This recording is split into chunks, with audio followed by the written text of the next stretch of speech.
Kenya. And she went on to serve in the capacity for 20 years. Of these 20 years, she was a cabinet minister for 6 years, serving in different portfolios. The woman we offer as the proposed deputy president is also known to have incredible credentials in the fight for our second liberation. In 1990, for instance, I was arrested and placed in detention without trial. At that time, very few lawyers were prepared to represent me. But this woman, then a young lawyer, led a team of 27 lawyers to defend my legal detention.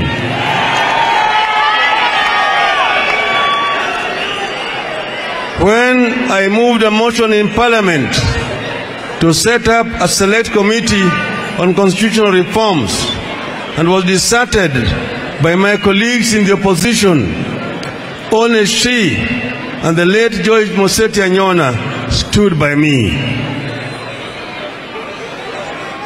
This woman is a fighter and is not a quitter. This woman has a safe pair of hands, seasoned by the struggle for our second liberation and service to the country in many capacities. This woman has a beautiful soul as exhibited by her love and passion for her children and grandchildren.